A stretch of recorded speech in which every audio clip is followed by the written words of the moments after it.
They say the Devil's House still stands, though the road to it's almost forgotten. Hidden deep in the woods off Highway 89 in Estill County, there's a place where even the bravest won't linger past sundown. Folks claim it ain't just haunted, that it's cursed. The kind of place where your skin crawls and the silence watches you. And tonight, we're taking y'all there. Welcome to Kentucky Melody, where every whisper has a past, and every path leads somewhere you shouldn't be. Just off Highway 89, down a gravel path called Drowning Creek Road, there's a rusted gate that blocks off what remains of a narrow trail through thick brush and shadow. If you hike far enough in, past where the trees seem to lean in a little too close, you'll find it. A decaying two-story farmhouse, barely holding itself up. The boards are sun-bleached and split, the windows are black as pitch, and even the birds go quiet when you step near the porch. It's about 10 miles south of Irvin, out where cell phones quit working and the only sound is the wind. And maybe something else. The house that locals now call the Devil's House wasn't always shrouded in whispers and rot. Back in the early 1900s, it was a modest homestead on the edge of civilization, nestled deep in the hills off what's now Drowning Creek Road. Folks said the family that built it, the Wades, were quiet, God-fearing people, kept to themselves, didn't cause trouble, didn't seek it either. But sometimes, trouble finds its own way in.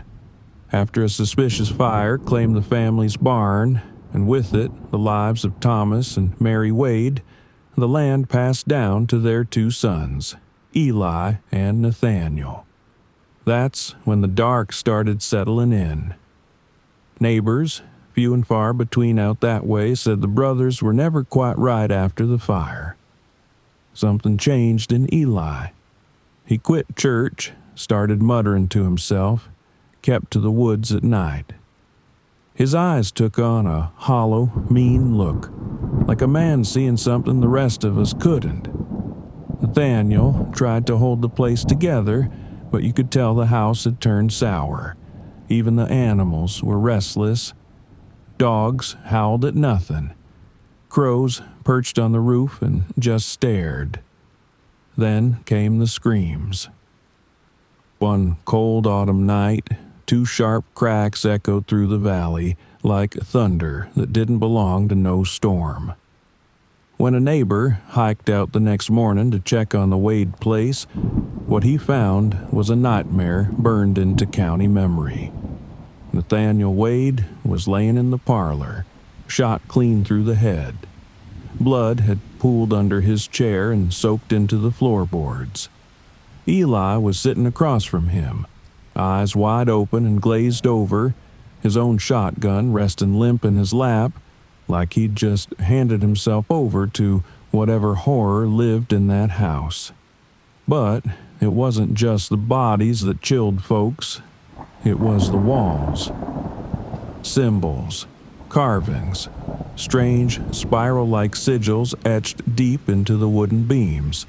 Some were crude, others intricate, like notches from a language long dead.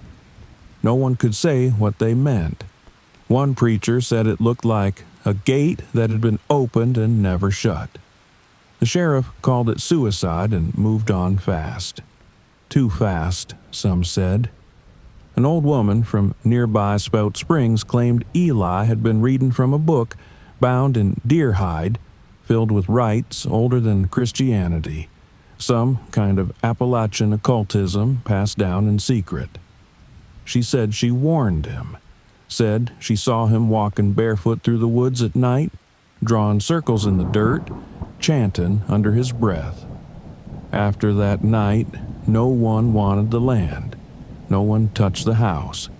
The vines took over, the roof started to sag, but the carvings, they never faded. And the smell?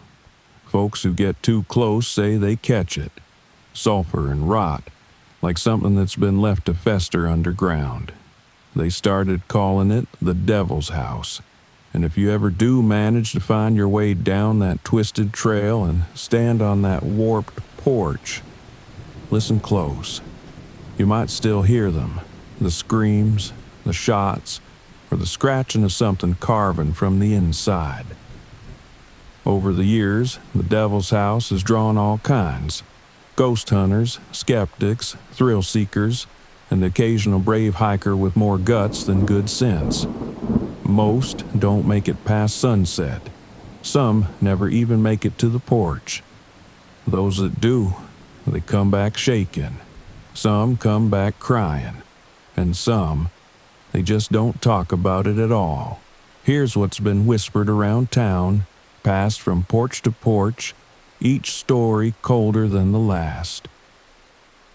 Shadow figures have been seen shifting behind the busted windows upstairs, moving smooth and slow, despite there being no floor left for anything to stand on.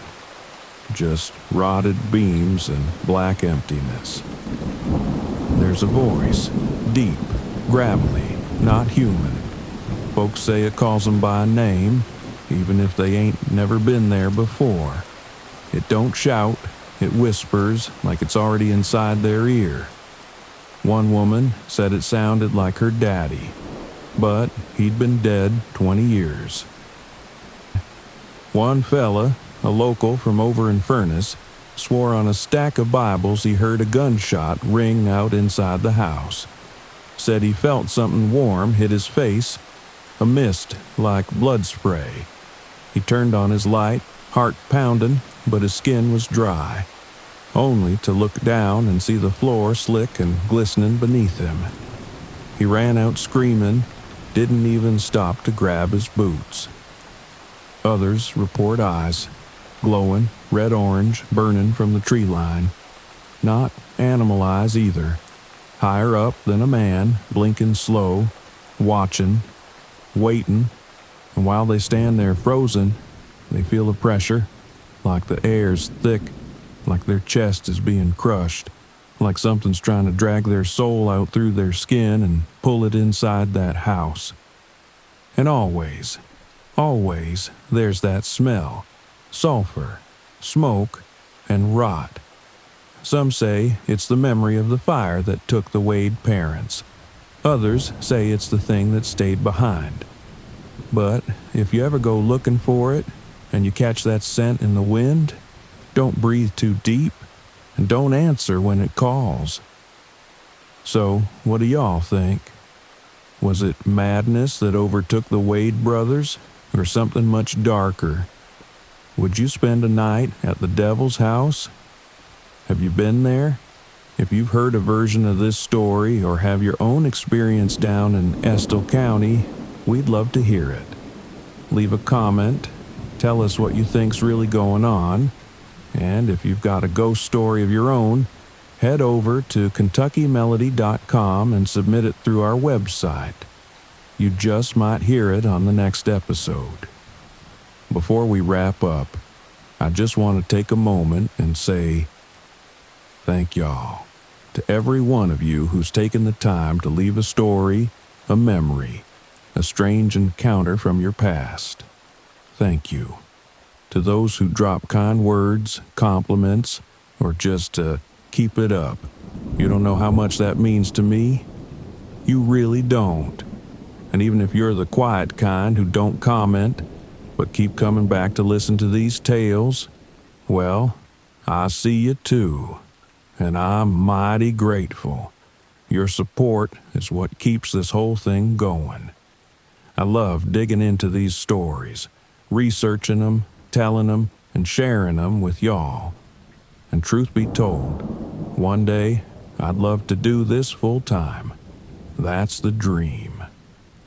Now, I know I've been a bit hit or miss lately, and I'm sorry for that. Working a full-time job while trying to keep up with this channel ain't always easy. But I've got a few days off now, and I've been busy behind the scenes getting some real good stories ready. Just haven't had the time to get 'em into video format yet. If you've got a story of your own, something strange, eerie, or downright unexplainable, I'd be honored to share it with the rest of our backwoods family. You can send it in by following the link to our submission page at KentuckyMelody.com, or just click that little card up yonder in the corner. Just a quick note, try to keep the language clean. If a curse word slips in 'cause you were scared out of your mind, I get it. I'll just swap it for something clean that still keeps the feeling of the moment. All right, that's it from me for now. Thank y'all again. I truly appreciate every one of you. More tales are on the way, and I can't wait to share 'em with y'all.